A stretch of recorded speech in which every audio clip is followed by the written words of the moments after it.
Student Body Right, USC podcast. Dwayne Douglas here. Is Bear Alexander on the move? We'll talk about that.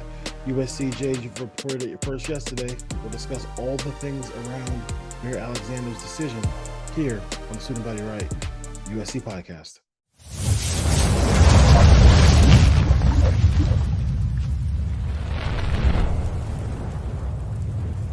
All right, Student Body Right, USC podcast. Dwayne Douglas here.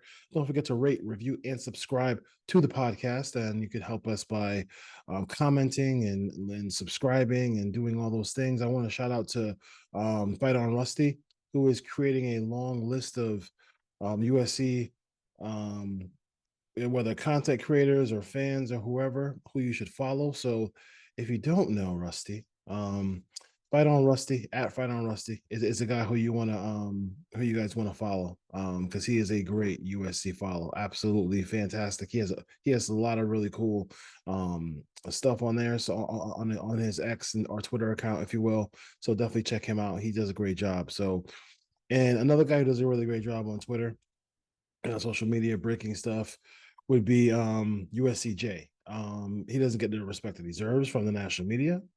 He's broken a lot of USC stories over the years, and for some reason they just fail. They just can't just say those words first reported by USCJ. It's really not that big of a deal. I mean, it really should be.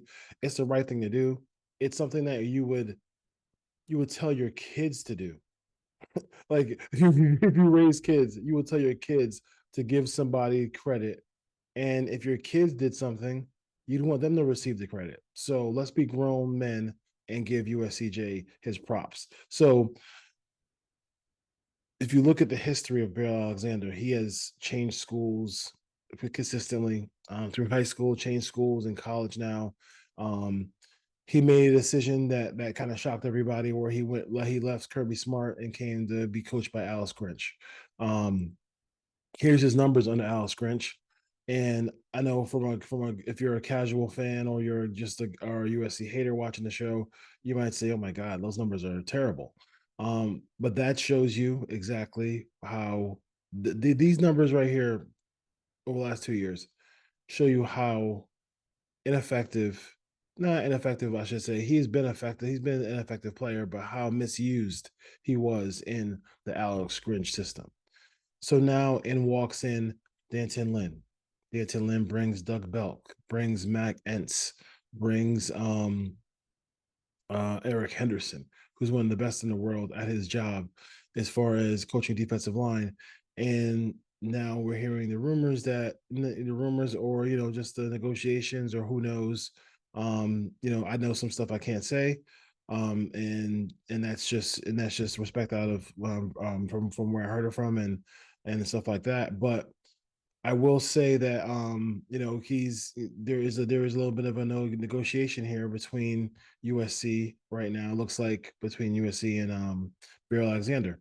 And this is what the NIL thing, this is the other side of it. This is like free agency in football, the National Football League.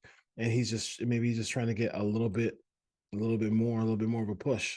The whole House of Victory thing, I think part of the reason why you're seeing so many recruits come to SC is because House of Victory is doing their thing. Yes, they love the staff. Yes, they love all. But if all things are going to be equal, I've said this before. If you live in any part of the country, and all things are being equal, and you can get, and the money's the same, and you ain't paying rent, and you ain't paying for none of it, and all you can do is do what you love. Like imagine living in Los Angeles. You can live in Los Angeles. You can do what you love to do for a living, which is play football. Get one of the best educations you possibly can get. Be part of one of the best after career networks in all of academia as far as that goes, and everything, and you're getting paid on top of that. I mean, that's something that you got to look at as well too, on all the marketing opportunities as well that you have in Los Angeles. So he wants, I mean, whether it's a bigger piece of the pie, whether it's that, I mean, we all know it's probably he's been there for a long time. If you follow him on IG, Bear Alexander, he's living the life. I mean, yeah, he's don't ask why the preacher gotta have a nice car. I mean, and good for them because they can't play this sport. You can be a high level executive at a company until you're 60s or 70s. You can be a store manager.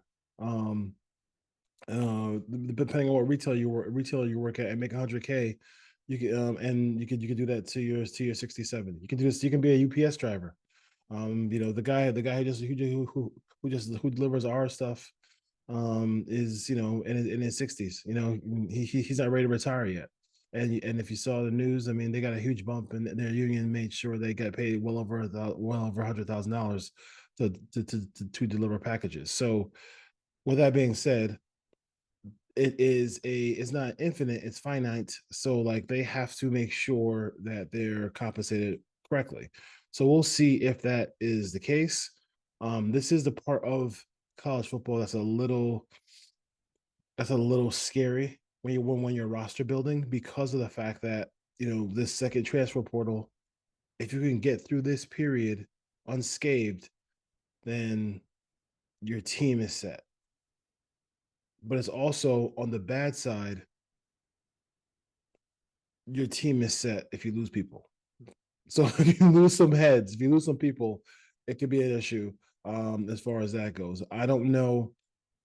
I'm not sure if they're going to be able to retain his services. I think there is. I think USCJ talked about a guy from Indiana who are going to be going to be a guy in a transfer portal who's getting going to LSU, talking to some of the other big time programs as well too. So we'll see if USC dips their toes in that. I think they should dip their toes in it regardless of whether or not they keep Barry Alexander as well. So I mean, this whole thing, like it's really it has to be about the negotiations of cash, because let's look at it. Like you have a defensive, like Latu and him and Latu and Bill Alexander are two different players, but look what Danton Lynn was able to create for him, creating one-on-ones, dropping him in coverage. You see the drop back INT that he had against Cal this year, when he felt like he was going to rush the passer and then drop back in the coverage. You can do a lot with a guy like Bill Alexander, and I think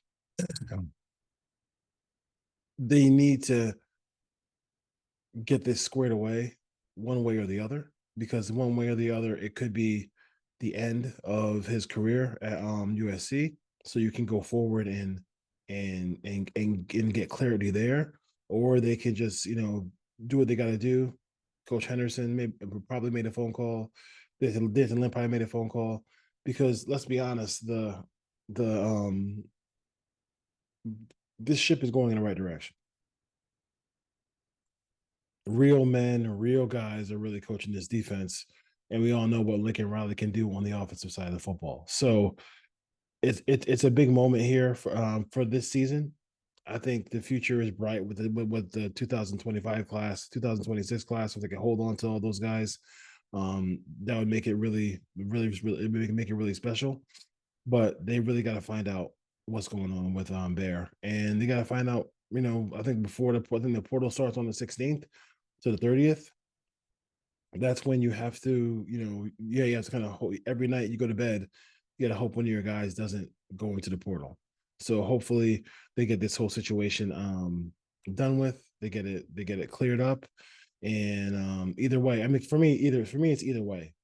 Either way, you're going forward with him, or either you're not going to go forward with him. You're going to move on from him and be able to replace what you need from from a standpoint of Barry Alexander. But people are trying to clown SC, and somebody just tweeted out.